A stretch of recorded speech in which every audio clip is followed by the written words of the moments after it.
Happy morning मेरे प्यारे दोस्तों। मेरे साथ इस प्यारी सी जर्नी में जुड़ने के लिए आपका दिल से शुक्रिया। आज डे 98 है और आज की टीचिंग में रोंडा बाइन जेनेविव बेरेंट के द्वारा कही गई बातों को हमें याद दिला रही हैं।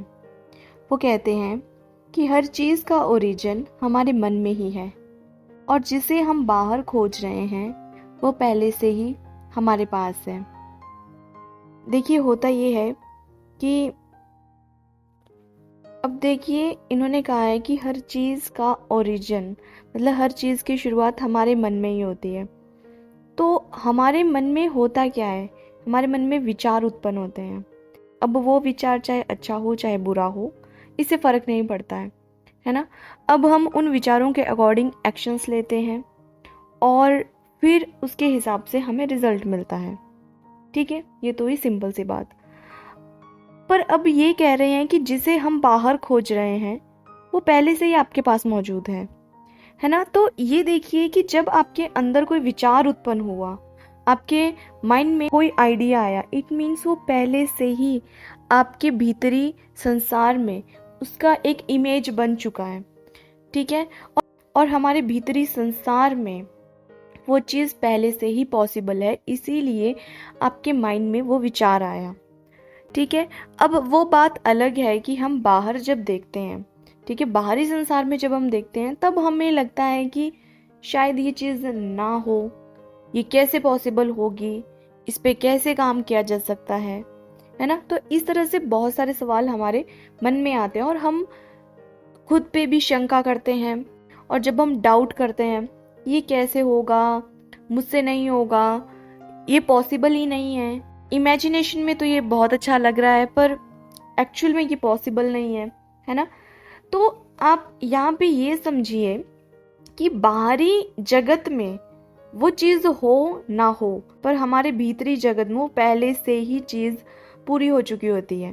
तभी तो हम उसके बारे में कुछ सोच पाते हैं, कोई विचार हमारे मन में आता है। अब देखिए, जब भी कोई विचार किसी भी व्यक्ति के मन में आता है तो वो प्रेजेंट में आता है या फ्यूचर में आता है। देखिए, वो आता है प्रेजेंट में। प्रेजेंट में मतलब कि अभी जैसे मैं ये रिकॉर्ड कर रही हूँ तो अभी अभी मैं जो कुछ भी बोल रही हूँ वो मैं अभी अभी काम कर रही हूँ ना। तो जो मैं बोल रही हूँ तो वो भी तो विचार ही हैं। तो ये विचार अभी मेरे माइंड में आ रहे हैं। तो ऐसा तो नहीं होगा ना कि कोई भी व्यक्ति किसी विचार को फ्यूचर में सोच ले। नहीं, जो भी सोच रहा है वो अभी सोच रहा है, इस वक्त सोच रहा है, प्रेजेंट में सोच रहा है ना। तो यहाँ से पता चलता है कि प्रेजेंट में कितनी पावर है। प्रेजेंट में हमारे माइंड में जो भी थॉट आ रहे हैं हम उनको चेंज कर सकते हैं।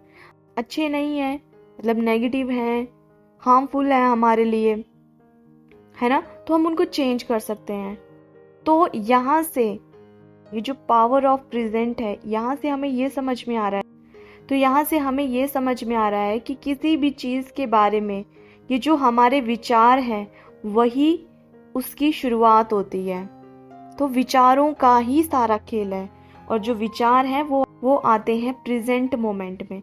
तो प्रेजेंट मोमेंट के पास कितनी सारी ताकत है ये हमें समझनी है। और ये जो भी चीज़ें हैं जो बाहर घट रही हैं वो घटती रहेंगी। आपके भीतरी संसार में क्या घट रहा है, और हर चीज़ का ओरिजिन हमारे मन में है, हमारे भीतरी संसार में है। भीतरी संसार पे काम कीजिए और आप देखोगे कि बाहरी संसार में भी आप उन चीज़ों को वैसा ही पाना शुरू कर दोगे। ठीक है, यहाँ पे मुझे बॉब प्रॉक्टर की एक बात याद आ रही है। वो कहते हैं, just hold the idea what you want, feel it. ठीक है, जो भी आप चाहते हो उस चीज़ के बारे में सोचो, उस चीज़ को महसूस करो और फिर उसे देखना शुरू करो अपने माइंड में। ठीक है, अपने मन में उस चीज़ को होता हुआ देखना शुरू करो और आप पाओगे कि धीरे धीरे वो चीज़ आपके सामने प्रकट होने लगेगी। इसके लिए एक एग्जाम्पल है कि अगर आज आप कोई बीज बोते हो तो ऐसा तो नहीं होगा कि वो आज वो एक पौधा बन जाएगा, उसमें फूल आ जाएगा, फिर फूल से आज ही उसमें फ्रूट आ जाएंगे। ऐसा आज के आज तो नहीं होगा ना। इसमें क्या लगेगा, टाइम लगेगा। मान लो अगर आज आपने आम का बीज बोया है तो आपको 4-5 साल तक वेट करना पड़ेगा कि आम कब लगेंगे। तो जनरली 4-5 साल के बाद ही आम लगने शुरू होते हैं। तो 4-5 साल आपको इसका वेट करना पड़ेगा। पहले बीज से पौधा बनेगा, फिर धीरे धीरे वो ग्रो करना शुरू करेगा, फिर वो एक पेड़ बन जाएगा, कुछ सालों के बाद उसमें फूल आएगा, फिर बाद में क्या होगा, आम लगेंगे। ऐसा ही होगा ना, ठीक है। तो इस पे टाइम लगता है और हम क्या करते हैं, हम इम्पेशेंट हो जाते हैं। हमें लगता है कि नहीं, आज बीज बोया है तो आज ही फल भी चाहिए।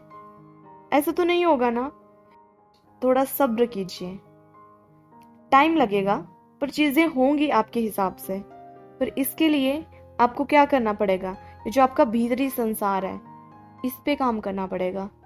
यहाँ पे उन चीज़ों को, जो भी चीज़ें आप चाहते हो, उन चीज़ों को होता हुआ देखना है। और जब वो चीज़ें हो रही हैं, आप कैसा महसूस कर रहे हो, उन फीलिंग को होल्ड करके रखना है, बस उसको जीते रहना है। यही काम करने को बोला है आज की टीचिंग में। आज की टीचिंग आप खुद भी पढ़िएगा और अगर आप इसको किसी और तरीके से एक्सप्लेन कर सकते हो, कमेंट बॉक्स में एक्सप्लेन कीजिएगा। मुझे जो समझ में आया वो मैंने आपको बता दिया, ठीक है। मिलते हैं कल नई टीचिंग के साथ, नई वीडियो के साथ। थैंक यू सो मच मेरी इन वीडियोस को सुनने के लिए, इन्हें और बाकी लोगों के साथ शेयर करने के लिए, मेरे चैनल को सब्सक्राइब करने के लिए। I am really so grateful कि आप हर रोज़ इस चैनल पे आते हैं, वीडियोस को सुनते हैं और धीरे धीरे अपनी लाइफ में बदलाव महसूस कर रहे हैं। Thank you so much. जिनका भी आज जन्मदिन है उन सब को जन्मदिन की बहुत बहुत बहुत शुभकामनाएं। और जिनका भी आज खास दिन है, चाहे आपकी वेडिंग एनिवर्सरी हो या आपकी फैमिली में किसी की हो, या आज आप किसी खास से मिलने के लिए जा रहे हो, आपका जॉब इंटरव्यू हो, आज आप अपने बच्चे को स्कूल में एडमिशन दिलवाने के लिए जा रहे हो, चाहे आज आपका नौकरी में पहला दिन हो, तो जिनका भी आज स्पेशल डे है उन सबको ऑल द बेस्ट। आज आप अपनी लाइफ के स्पेशल मोमेंट्स को जीने वाले हो, इन्हें खुल के जीना, ठीक है। Have a beautiful, blissful, wonderful, lovely, smiley, happiest day to all of you. और मेरे साथ कहिए, सबका मंगल हो।